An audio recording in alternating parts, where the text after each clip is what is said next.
She wouldn't, therefore they didn't. So then it wasn't, not unless it would she. She doesn't, God knows she needn't, therefore it's not. He'd never, therefore they haven't, which makes the question absolutely, could he? He daren't, therefore I mustn't. What utter rot. Fidelity is more than mere display. It's what a man expects from life.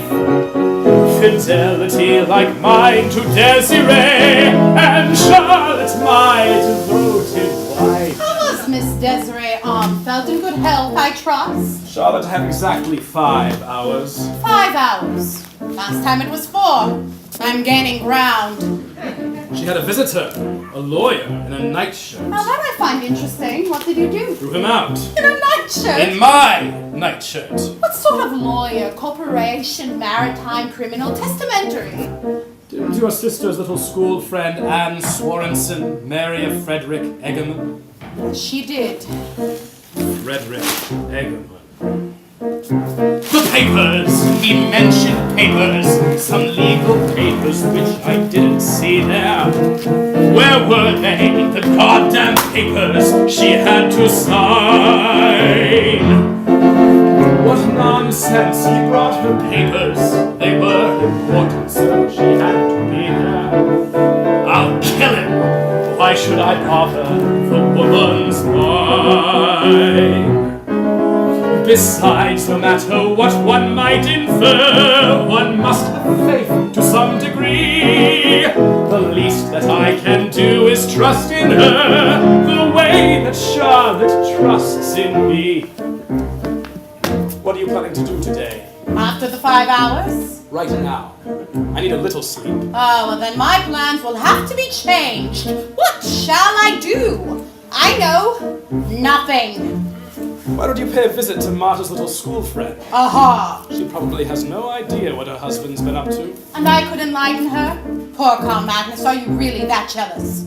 A civilized man can tolerate his wife's infidelities. But when it comes to his mistress, a man becomes a tiger. As opposed to, of course, a goat in a rot. Ah, well, if I'm back in 2 hours, that still leaves us 3 hours, right? You're a good wife, Charlotte. The best. That's a comforting thought to take with me to town, dear. It might just save me from slitting my throat on the tram.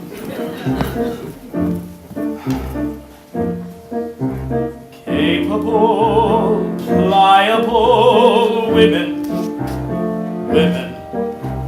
Undemanding and reliable, knowing their place. Insufferable, yes, but gentle. Their weaknesses are incidental, are functional but ornamental. Race, durable, sensible women, very nearly indispensable creatures of grace. God knows the foolishness about them, but if one had to live without them, the world would surely be a poorer, if purer place. The hip bath! About that hip bath! How can you slip and trip into a hip bath? The papers! Where were the papers? Of course, he might have taken back the papers. She wouldn't, therefore they didn't. The woman's mine!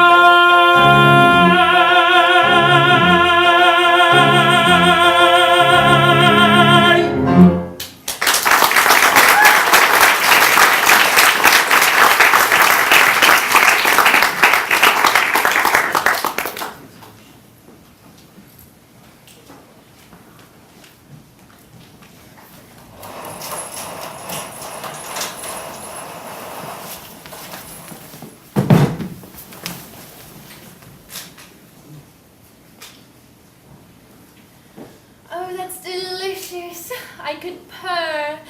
Having your hair brushed is gloriously sensual, isn't it? I can think of more sensual things. Petra, are you a virgin? God forbid. I am. I know. How on earth could you tell? Your skin, something in your eyes. Can everyone see it? I wouldn't think so. Oh, that's relief. Petra, how old were you when? 16. That must have been terrifying, wasn't it? And disgusting. Disgusting? It was more fun than the roller coaster at the fair. Henrik says that everything that's fun is automatically vicious. It's so depressing. Oh, poor little puppy dog. How dare you talk about your employer's son that way? Oh, I'm sorry, ma'am. I forbid anyone in this house to tease Henrik. Except me. It's quite a good body, isn't it?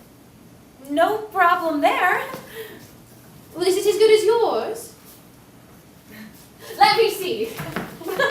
If I were a boy, would I prefer you or me? Tell me, tell me. You're a boy, you're a boy. God forbid! God forbid! Run, Petra, quick, go answer it! Oh dear, my hair, my everything. Have a seat, Countess. Madame will be with you in a moment. It's a countess! A countess? Very grand. How thrilling! Who on earth could she be? Charlotte Olafson! It is, isn't it? Marta's big sister who married that magnificent Count something or other. And I was a flower girl at the wedding. Happily without a time bomb and your lily of the valley bouquet. Oh, Charlotte, you always did say the most amusing things. I still do. I frequently laugh myself to sleep contemplating my own future. Petra, ice, lemonade, cookies.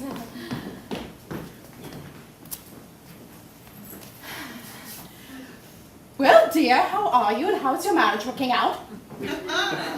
I'm in bliss. I have all the dresses in the world and a maid who takes care of me, and this charming house, and a husband who spoils me shamelessly. That list, I trust, is in diminishing order of priority. Oh, how dreadful you are. Of course it isn't. And how is dear Marta? Ecstatic! Dear Marta has renounced men and is now teaching gymnastics at a school for retarded girls in Bettelheim. Which brings me, or rather should bring me as my time is strictly limited, to the subject of men. How would you rate your husband as a man? I don't quite know what you mean. Oh, well, let me give you an example. As a man, I would rate my husband as a louse, a bastard, a conceited, puffed-up, adulterous egomaniac. He frequently makes me do the most humiliating things, like... Oh, why do I put up with it? Why do I let him treat me like some intimidated corporal in his regiment? Why? I will tell you why. I hate him. I despise him. I love him. Oh, damn that woman. May she rot forever in some infernal dressing room with lipstick afire and scalding mascara. May all the billboards in hell eternally proclaim Desiree Armfeld in the wild duck! Desiree Armfeld, what has she done to you? What has she not done? Enslaved my husband, enslaved yours? Frederick. He was there last night, in a nightshirt. My husband threw him out. He's tremendously jealous, and he told me to come here and tell you, and I am actually telling you. Oh, what a monster I've become. Charlotte, is that the truth?